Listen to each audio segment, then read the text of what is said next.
Welcome to the Ultimate Men's Movement. I'm Dr. Jack Rocco, your host, brought to you by the Ultimate Men's Clinic. And today we're going to continue with the theme of sexual function, sexual behavior. We have a therapist with us today, Dr. Tom Murray. He is a therapist that I was connected to through the group in Charlotte. I've worked a lot with the guys down in Charlotte. And that was kind of where I got my intro to men's health.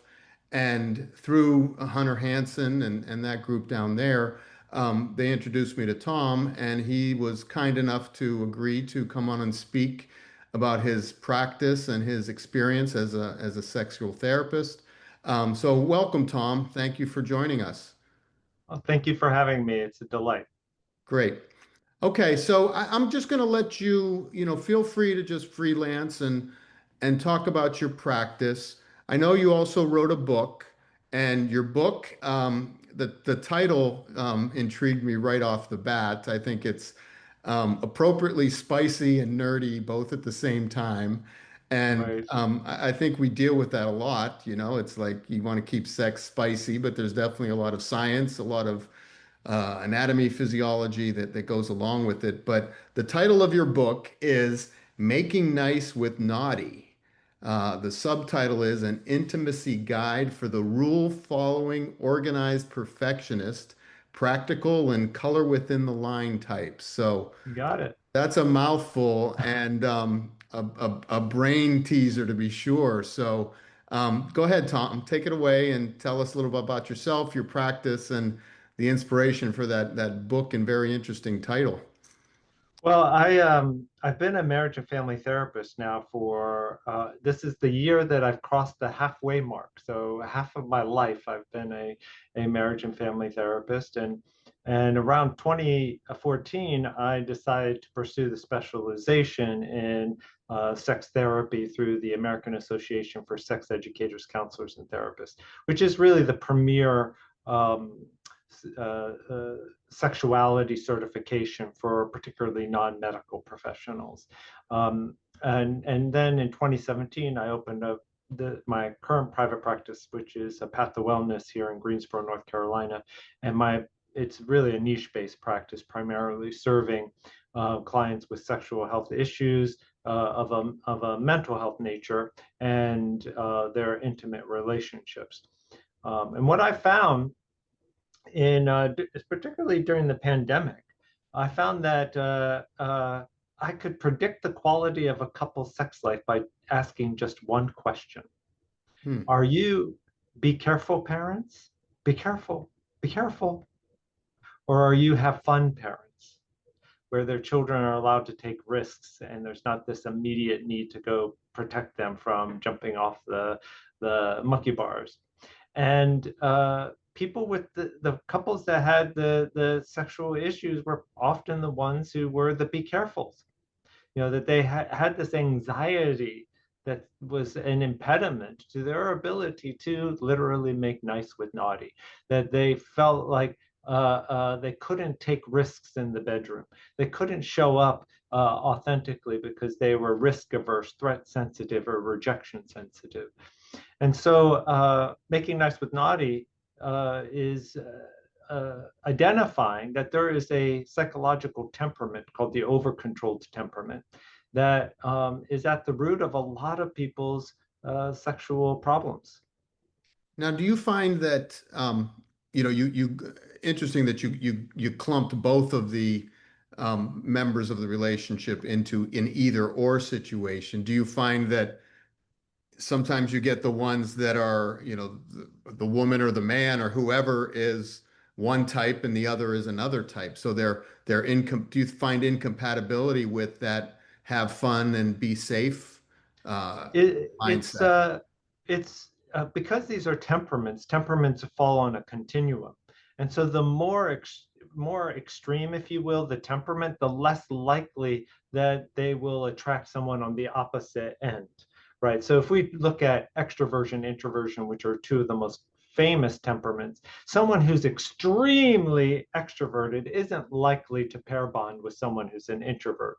But if you're mildly extroverted, you may end up pair bonding with someone who is much more or much less introverted, but still on the introverted side of the continuum. Okay, so you So do find that that's something that often comes in a pair bond that they will be closer, not necessarily opposites attract, but you feel like a lot of the similarities they tend to cluster that's right. close to one another.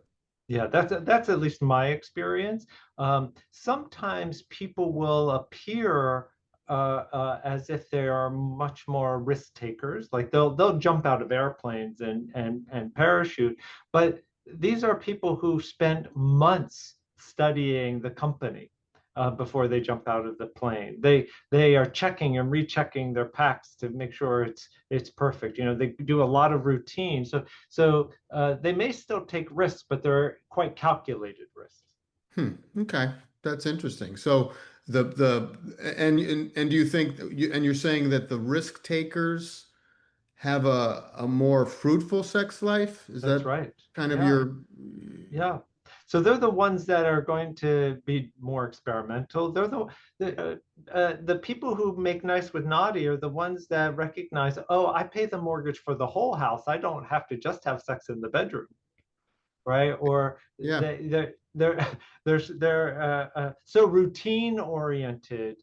Some people are just so routine oriented because they know what works and they just do that what works. Well, if you're on the receiving end of that, what you experience is boredom, right? Mhm. But people who are much more willing to explore and have fun and try new things are by nature going to be less likely to be bored. Okay. So it sounds like your book is more geared towards that anxious crowd. That's right. I mean, that seems to be the focus audience for the book that, the risk takers um, aren't having as much problems in the bedroom as Yeah. the anxiety group. Yeah, well, some may say that the risk takers may have a whole different set of problems. You know, they may be more likely to contract an STI, for example, or more likely to engage in affairs or extramarital sex. So, it's a, uh nuance, of course. Hmm. That's interesting. I mean, I'm sure the book gets into a lot of details and probably a lot of interesting stories. I'm sure you hear, in my practice, I deal mostly with men, but um, I enjoy that, hearing the men's side of things, because I Yeah. find that women tend to be more open talking about sex. They talk about it with their friends, online, wherever. Women seem to be much more into it, and men seem to be a little more blunted as far as their range of knowledge. It tends to be, things you hear in the locker room, things, that are more superficial. But I find when guys are, they're seeking help for sexual dysfunction, ED, or questions about their size, their performance. Um, and I really try to bring it out of them, but by necessity, you need to talk about it when I'm interviewing a patient and having discussions with them. What is it that you want? What it is that you're looking for? Um, and I found a number of guys that are really driven, maybe by these risk taker women, that their partners, they seem to be interested in being in pleasing their partner, and they don't feel they can. They're feeling inadequate or vulnerable in some way or another. As I said, a number of the guys that I've spoke to, that, yeah, my girlfriend, she's into, role play, and, she wants this. And, sometimes I have a hard time, getting up for it or maintaining, so you get into the physical things. Um, and maybe I mean, that's interesting. Your take, I wasn't, I guess that's one aspect that I haven't really, considered, that risk-taking safety thing. But do you find that, just in general, most of the issues that people have are more psychological or more physical? And I guess probably in the anxiety-ridden group, you would have more psychological, whereas in the risk takers, they're like, I want to, I want to jump out of this plane, but I just can't like I used to. So, Yeah, yeah. Well, penises don't like a whole lot of adrenaline, right? And so when you're true. nervous and anxious, um, you're producing adrenaline, and that certainly can complicate matters. But underneath it, what you're somewhat describing, and I talk about this in my book, is that a lot of the clients that I see who come in with sexual problems have some form of what is called sexual perfectionism. And there are four flavors. There are the I have to be sexually perfect. There's the my partner has to be sexually perfect. Then there's I think my partner thinks I have to be sexually perfect. And then the last one is society expects me to be sexually perfect. And I think men are particularly susceptible, particularly those who are over controlled, are susceptible to one or more of those forms of sexual perfectionism, where they think, oh, I have to have a 8, 9, 10-inch penis because that's what I see in porn. And that's what and the women in porn are clearly enjoying it, and therefore I have to have it. Someone who has the average size penis of 5.5 inches isn't going to become a porn star. So you're not going to see that represented in the industry. And unfortunately, for a lot of men, the bulk of their sex education comes from pornography, right? When you ask the average person, when's the last time you read any nonfiction book on sexual health? The most common answer I hear is never. And yet they spend thousands of dollars on their physical development, their professional development, their emotional development, and nothing on their sexual development. And of course, who we are as sexual beings in our teens, our 20s, 30s, 40s, we're constantly evolving. And so we need to update our sexual knowledge based on where we are in the life cycle. Yeah, I mean that exactly. And that also evolves with as the physical ailments, the bad knee, I can't be Yes. on top, whatever, or obesity, someone who has extra weight. And I was talking to I did another podcast with a guy, Dr. Piccirillo, and he was talking about, I forget the numbers he used, but there was some correlation between, to initiate and complete a sexual act is comparable to walking up 7 flights of stairs. I mean, my stats may not be. So it is, something that requires a certain amount of physical capacity. Sure. And, as you age, as you become more deconditioned, that becomes more so then you're trying to decide where to put your knee while you're trying to maintain an erection and try and please the it can become an incredible source of anxiety. And like you say, with the adrenaline, stimulation goes down, you're not in the mood, it's not an easy thing. So I'm sure you hear all sorts of issues, or and I think the worst case overall is you don't hear about those things. Patients aren't going to see a therapist. They're not talking about it between each other. They're complaining to their friends. They're complaining to or they're complaining to their spouse. They're blaming their spouse. You know what I mean? So I'm Mm. sure there's all sorts of tangled webs of feelings and thoughts and emotions that quickly start spiraling the marriage into issues. Because Well, that's you brought up something that I think deserves far more attention, particularly among us as sexual health professionals. Is You brought up weight, and there is some chatter that these GLP-1s, although incredibly effective uh, for a portion of the population, decreases sexual desire, decreases sexual interest. impacts those dopamine pathways that are often essential for any kind of pursuing behavior, right? Mhm. Goal-directed behavior, this desire for something. And people are finding that the GLP-1s, not only do they quiet the food noise, but they quiet the mental chatter around anything that has to deal with a quality of want or desire. Wow. Yeah, one of the most interesting things or more interesting things, I was a neuroscience major in college, and neuroscience was always and still is my passion. Maybe overly so for a dumb jock orthopedist, but I do think that it's key. But the GLP, I had an interesting experience in college. I was a counselor for a spina bifida camp. And there was a group of children, teenagers that would come in who had a disease called Prader-Willi disease.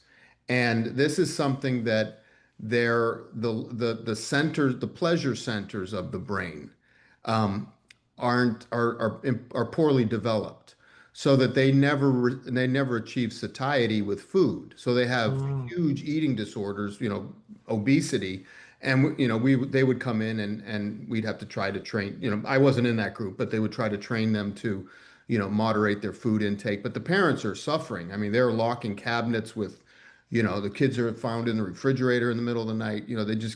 They have no satiety. But GLP-1s actually work on the satiety center, and your body makes GLP-1, and it makes sense that, that's a lot of the reason why it takes you 20 minutes to get satisfied after a meal, is that it takes time for that hormone to go around to flood your pleasure centers and say, oh, I'm full. But a lot of these people, whether it's metabolic disease, their cells don't make the GLP-1 as much as efficiently as they did.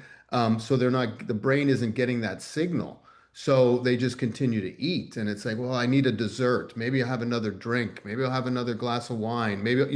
So there's this overeating that then you go home and 20 minutes later you're digging into the leftovers. So mm, that GLP-1, especially the artificial GLP-1s, because they're not a natural GLP-1, it's a but it's also an exogenous source, so that the cells that make the GLP-1 are then shut down during treatment, and then you come off it, and these cells have atrophied, they've stopped functioning, the mitochondria don't work, whatever the ribosomes, whatever it is that makes the GLP-1. Um, aren't functioning, and it takes them time to get back in shape and get back up to start making. And during that period, that's when a lot of people fall off the wagon, and not to mention, that some of the weight loss, which I really don't like, because I see a lot of those older people who fall down and can't get up. They break hips, they can't protect themselves. So, but 20 to 30% of the weight loss is actually muscle mass loss. So I think I have the same hesitation and red flags with the GLP-1s that you do. And it's interesting that, because I focus on, weight and optimal management, but it's interesting that you brought that up. So I do think there's definitely cross reaction between the pleasure centers, the GLP-1s, and your overall health. yeah, I have one of my very close friends is a psychiatric nurse practitioner, and we were talking about this phenomenon, and I said I'm pretty convinced that GLP-1s will at some point be considered also a psychiatric medication I think because they're as using it in for some certain addiction. that's exactly right. Yeah, Yeah. and if you know the history of psychiatry, no psychiatric medication has ever been developed based on a a uh, a pathological understanding of the process under observation. In other words, these medications were often developed for a secondary purpose, and they noticed they had some kind of positive effect on psychiatric symptoms.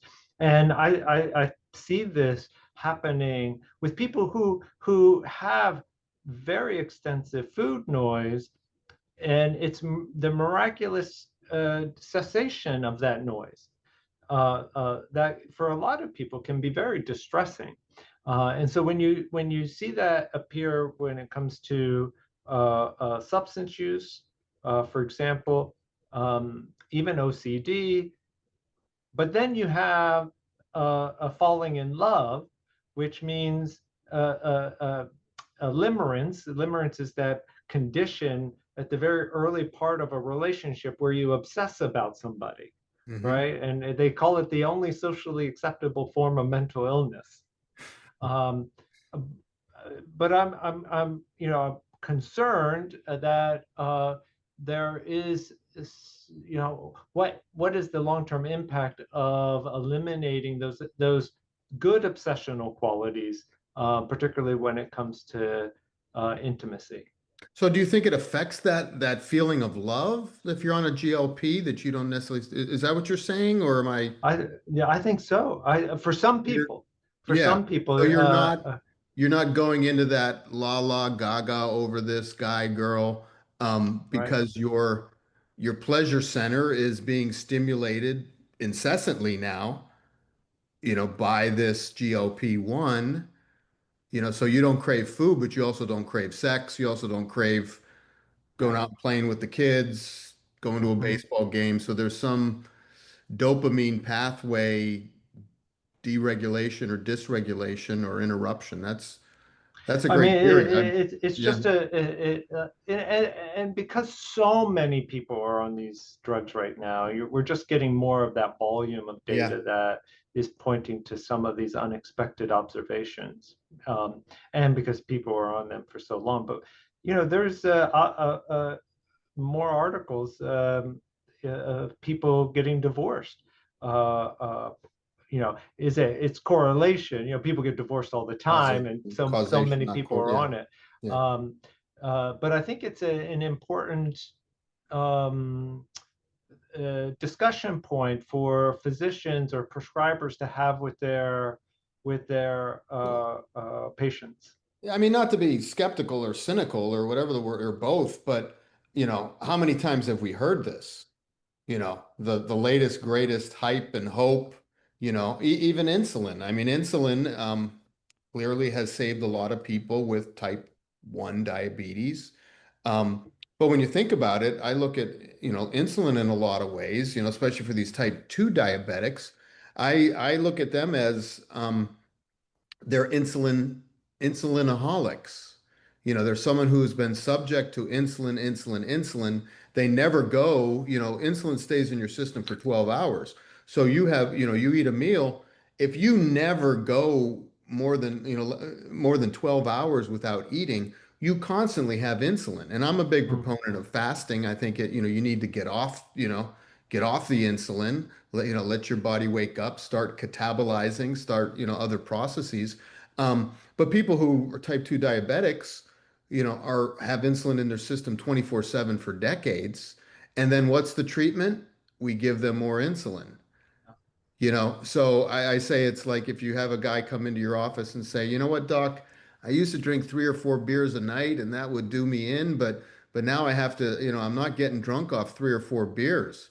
Well, let me up your prescription for beer. Let me give you 6 or 8 beers a night. You know what I mean? If you're, with the insulin, you're almost using like of course, my simple-minded attempt to be somewhat humorous, but I think it brings out an issue that you're treating diabetes type 2 who are insulin addicts, you're treating them with more insulin, Yeah, and I then think I. and then they all gain weight, they gain more weight, and then Mhm.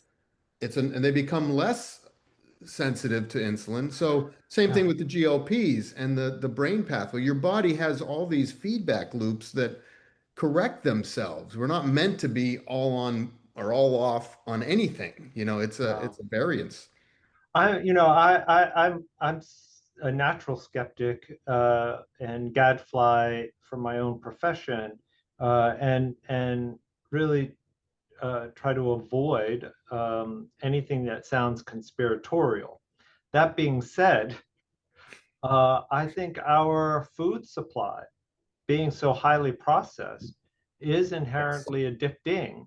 And so, because of that readily available supply of highly processed foods, it's almost as if we have to just accept that we need to give people insulin because their ability to access Yeah. these processed foods is so Yeah.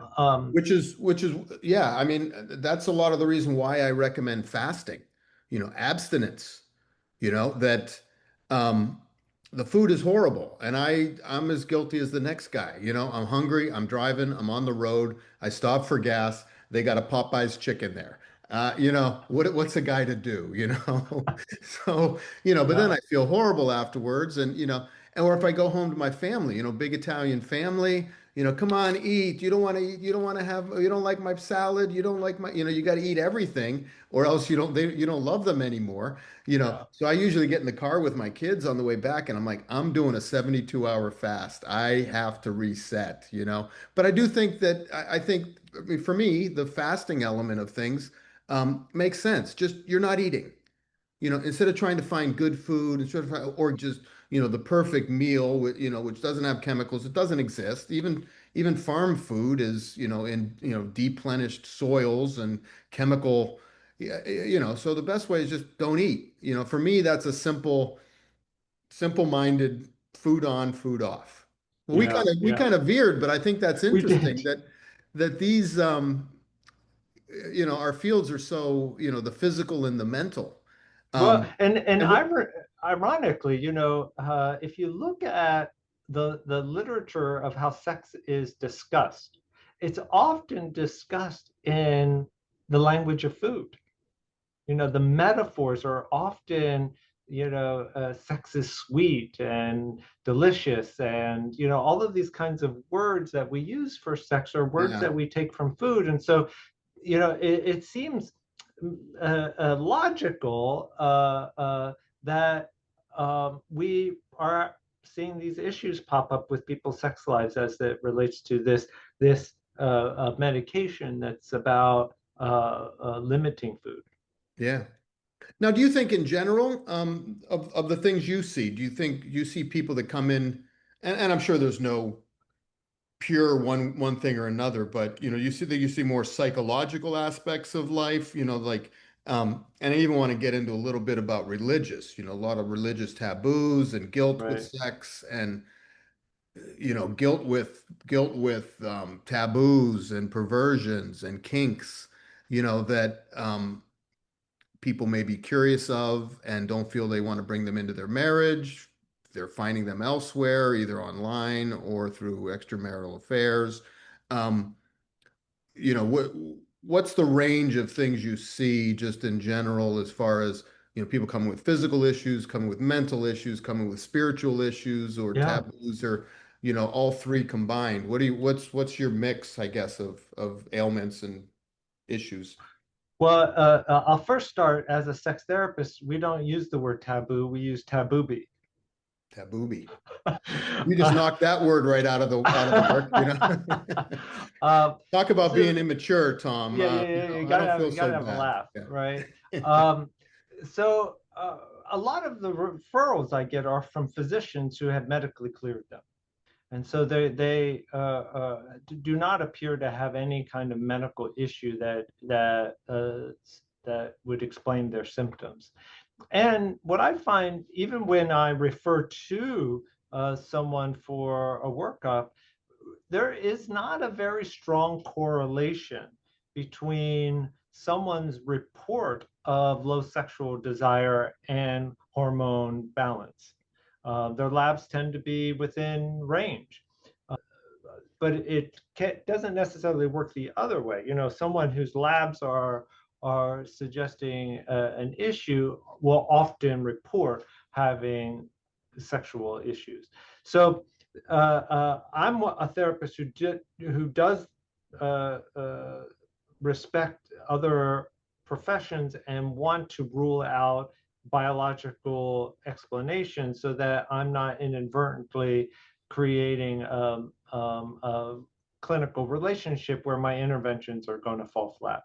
So once that's clear, then the most of my clients now are coming to me because they've seen my talks on YouTube, podcasts, have read my book, and are recognizing how their own personality has contributed to this condition that they're coming to see me with, and that could be premature ejaculation, delayed ejaculation, erectile. Most of the clients I see don't have erectile dysfunction; they have erectile disappointment, right? That their penis isn't working when they want it to, but they can masturbate fine, for example, or they can ejaculate when they're by themselves. It's just in certain contexts, and usually during partnered sex, that they find that they have a problem. Well, what is that a symptom of? Sexual perfectionism, in which they've made sexuality performative versus pleasure-based. So you see, this kind of profile that is consistent, though the individual specifics may differ, but overall there's a theme that I notice. Okay. Now you talk about the, perfectionist, practical, color within the lines type. Um, Do you also find that the CEO boardroom, constant achiever who may not necessarily be, I don't necessarily think of those guys as color within the lines, but they're almost the rule breakers, like the you know, I've got to be number one, I've got to be number, those type A personalities. Um, do they ever get a chance to settle down, or is it still just I've got to be the best in the bedroom, I've got to be the best, Well, what kind of issues do those, are those the same people? Are they different people? they certainly can be the same people. Another way of saying the over-controlled temperament is to say rule-oriented. And so Okay. if someone has a rule that I have to be the best, I have to achieve certain zeros and a number of commas on my paycheck for me to have any worth, then what they're living with is what's called an invisible audience, right? So they're constantly comparing themselves to other people under the assumption that their presentation, as they need to get it as perfect as possible in order to be successful, whether that's socially successful, whether it's monetarily successful, whether it's position aspiration within a given company. So they have this rule orientation, and in many ways the over-controlled temperament is a superpower, right? It's what we want, over-controlled people, because they're the ones that get shit done. I mean, anybody in my experience who gets a PhD or who gets an MD, who goes to graduate school, accountants, lawyers, uh, uh, you have to be So there are a lot over-controlled. of overachievers, and Yes. what a curse though, when sex is supposed to be pleasurable and bonding, you know, um, you know what I'm saying? A time for relaxation, a time to escape, whatever it is that you want to do, you're using it just as another task, another goal that has to be completed tonight. I mean, it sounds, I mean, those guys are easy to hate, I guess, but you got to feel sorry for them a little bit that Oh yeah. you're missing out on a huge part of the purpose of just relax and be yourself and Although I think let for a loose lot and of be men, vulnerable. Do women want us to be vulnerable? well, let me go back to I think for a lot of men, that's how they feel closest, by having sex, Hmm. right? So they pursue that sexual relationship. The ones that develop some kind of neurotic injury, if you will, are they often are with partners who maybe even subtly express disappointment. They express disappointment that you lost the erection. They express disappointment that you ejaculated too soon for them. There, and once that piece is, or they may, worse, they may say something like, um, "I've never been with a partner who lost an erection before," right? And so that once that That's gets got to be spoken, crushing. Got to be oh crushing for that guy. yes, and you never forget it. And so what happens is that these men will start to pull back sexually because they anticipate failure and they don't want to do that. They don't want to hurt their partner. And so they withdraw more and more into the relationship. And then their partners say things like, communicate anymore. But what happened there? He was being vulnerable. His body was showing a degree of vulnerability, and yet how it was perceived or received, for that matter, wasn't in a way that was saying, "Hey, we can still have a good time here." Right. You have your mouth, you have your fingers, we got vibrators and dildos, we can still have a good time here. That the sharing of each other's bodies, where it's not just a penis and vagina focused or genital focused, is what makes sex much more pleasurable because it's celebrating the opportunity to enjoy each other for that moment. Yeah. I mean, I love the way you put that. I mean, that does right then and there take a lot of pressure off of it, but having those conversations, I think it's unfortunate a lot of couples don't necessarily have those conversations in a collaborative manner. It's this is what I want, this is what I expect, Yeah. and I don't know if that's an American thing, you want the car with the red seats and the black exterior, and if you're not getting that, you're disappointed, as opposed to you have a really nice car, appreciate it. And I think that, I think we're probably from a young child. I mean, that's a whole nother topic, but I think we're always expected to want more, more, more, the BBD, the bigger, better deal. Um, Right, you right. know. Now, so Well, answer that, we touched on a little bit, like male, because we talk about this a lot in my clinic, that aging male is a vulnerability. Do women want men to be vulnerable? Do women, you see these memes all the time. They're like, no, really, tell me what you really think. And then the guy opens up and he's sensitive and emotional, and the girl's got a little bubble over his head, like, oh my God, he's a total wuss. You know, what do women want from men? Since we're a men's clinic, let's try to focus a little on from the male standpoint. How do you meet those needs that are often unmeetable? Um, do you have any clues or issues that guys come to you with that are about that lack of the inability to be vulnerable, or the if I'm vulnerable, will that help me or hurt me? What do you think of that? I think there's reason to be somewhat skeptical. There's For a certain subset of women, I think they genuinely want vulnerability and then can tolerate their anxiety that's uh, created in the space of that vulnerability. It's really about the tolerance of the anxiety, and and then there are women who they say they want vulnerability, but they don't want it to um, interfere with their fantasy of their partner, right? This may get me canceled, but I see that as a part of the negative side of patriarchy, right? And so we typically think how we may some people have a very limited view of the patriarchy, but I think one of the ways that it is negatively impacts us is that we have this tug of war. Particularly women have this tug of war. They want their partner to be vulnerable, but they also want their partner to be strong and aggressive, but only when it comports with their view of masculinity, right?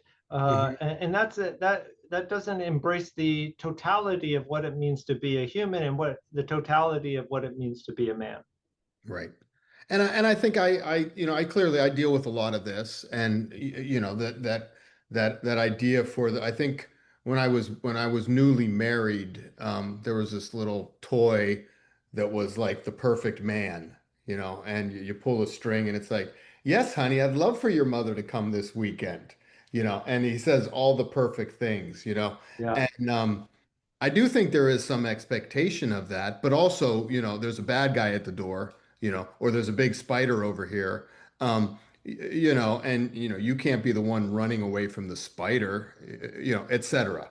Um, but also, I think that men in general have more of a long-term view on things. Whereas, yeah, she was scared this time, but most of the time, yeah, she flipped out this time, but most of the time. But when a man breaks character, that's like your whole facade has been broken, ruined.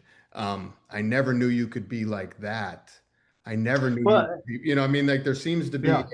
a long-lasting effect for any yeah, be vulnerable, but in a way that I want you to be vulnerable. And if you're vulnerable in a way that I don't want you to be, ooh, that just ruined everything. There's no recovery, that there's that am I wrong? There's that risk of Well, it's to me, what I see is that um, women love it when they see their partner crying about their dad dying. But if you were to cry because she hurt you, yeah, that's blood in the water. that's blood in the water. And any to have an emotional reaction that is distressing to her because it holds up a mirror to her, uh, uh, and how she can tolerate that. Often they don't tolerate it very well, and so um, they give some kind of signal to their male partner that that kind of vulnerability I don't like. Yeah. Now, that being said, uh, uh, what is clear to me is that we either are showing up in ways that are pro-relational or anti-relational. And I find that men struggle with being able to identify what is pro-relational behavior, what is anti-relational behavior. I'll give you an example. Men will often say things like, she doesn't respect me. And when I dig a little bit further, what I realize is they have confused with respect with compliance.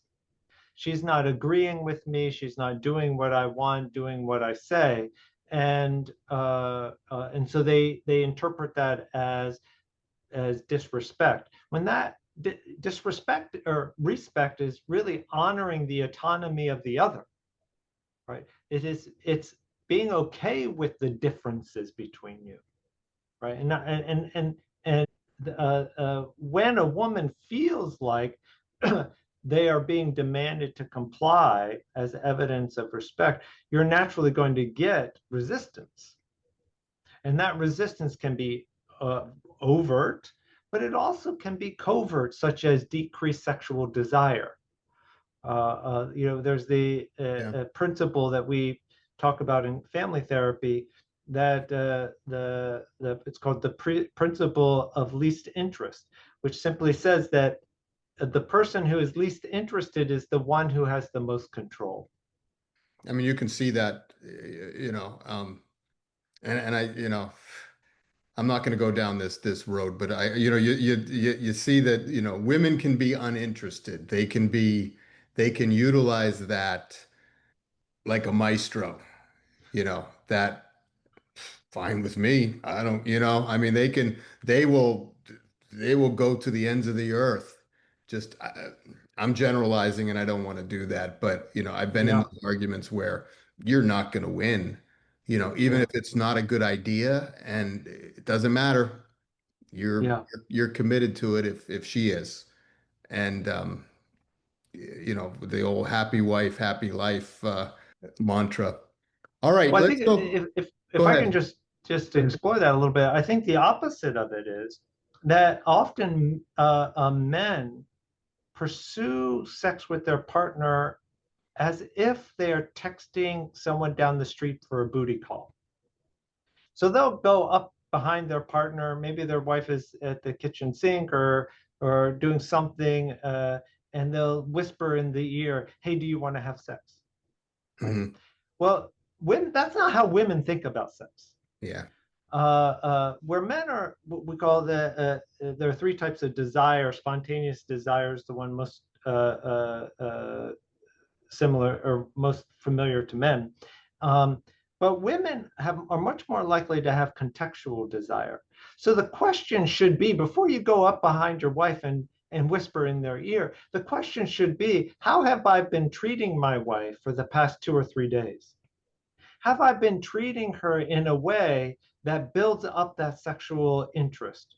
Have I been voicing my curiosity about her day? Have I been really listening to what's been going on?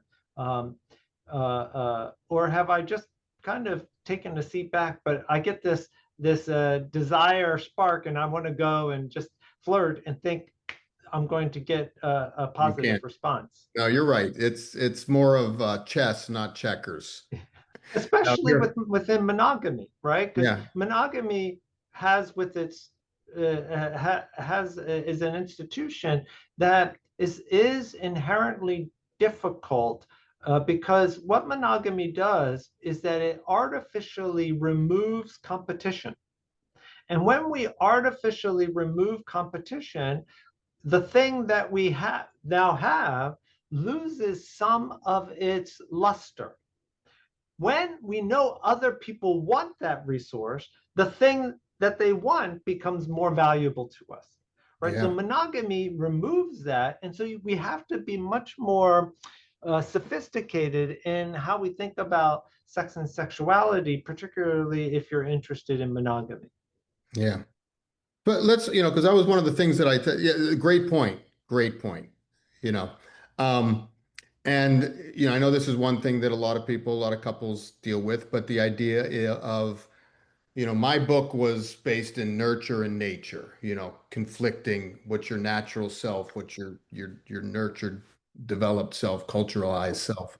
Um, on a spectrum from nurture to nature, purely natural, are humans mostly monogamous or mostly polygamous? And kind of give an example of maybe how we're both, but I guess what is the biggest struggle that people have with maintaining monogamy, avoiding polygamy, or I've had couples that's a thing with them that especially nowadays, there seems to be a common thread of couples coupling, Oh whatever. yeah, for Yeah, sure, for sure. I don't want to say it as universal. What I'll say is that extra relational sex has been going on for time immemorial, right? And so the evidence also points that women are just as likely to yeah, engage in extramarital sex as men, but for different reasons. Men are far more likely to have extramarital sex independent of how they feel about their spouse. It's because it's available, right? And they have in that moment they can access it and it's available. Someone's offering themselves to them, and they're more likely to take advantage of the offer. Whereas when women have affairs, it's generally because they can't stand their husband, right? They feel so angry and upset about what has transpired over time. And so that's very different. But we do also have institutions. And for a lot of people, they, again, it's a chicken egg, are the people who are more monogamous more likely to gravitate to institutions that support it, right? yeah, Or does the institution itself create a boundary that then they don't want to violate? yeah. Makes sense. Yeah. Well, we could talk for days, Tom, and I know you do this every day as it is. So I appreciate you taking your free time to, bless our audience and myself with the stimulating conversation. But we won't capitalize off your generosity and your kindness to join us. So um, let's finish up. I think we've talked a lot. We've hit a lot of good topics. We're coming up to our hour-ish time that we talked about. I try not to go beyond that. But what would you say? Like, just finish up for yourself. What do you recommend for people who, think they might need a sex therapist or a marriage counselor, who think they want to talk about things that they can't talk about. Tell them, what advice would you give to someone who's considering the idea of, maybe I should give Tom Murray a call and see if he can help us. Yeah, certainly. Whenever you're interested in or have experienced some sexual issue, it's not, one doesn't separate it from the psychological and the emotional. It takes a toll on the individual, and often, if that person is partnered, on that relationship. And so, a good sex therapist is particularly trained in dealing with the sexual aspects of human nature that most therapists who are your everyday treating depression, anxiety, never get advanced training in. And so, through the American Association of Sex Educators, Counselors, and Therapists, and I'm a board member, I'm their treasurer, there's a directory that you can utilize to find a sex therapist licensed in your state. I'm licensed in Pennsylvania, North Carolina, Oregon, and Florida. So I'm available in those states. And likewise, for marriage and family therapists, if they're interested in that, the American Association for Marriage and Family Therapists also has a directory that people can utilize. But if people are particularly interested in contacting me, they can visit my website, which is apath2wellness.com. Thank you so much, Tom. I mean, really, we jam-packed a lot of topics, a lot of, we covered a broad width of subjects and we hit some significant depths in all of them. So this has been a successful episode of the Ultimate Men's Movement, and I thank you for joining. And you're welcome to come back on again if we have a specific topic or something comes up that we need your expertise. I'd love to hear from you. And I'll support and recommend you to my patients who may be seeking something like that. So thank you Thank you once so much for again. having me. Yeah, once again, hope you have a great night. So thank you everyone for listening. This has been another episode of the Ultimate Men's Movement, brought to you by the Ultimate Men's Clinic in New Bedford, Massachusetts. I'm Dr. Jack Rocco, your host. Thank you again. I hope you continue to support, subscribe, and like, as they say, as the kids say. So thank you. Take care. Have a good night.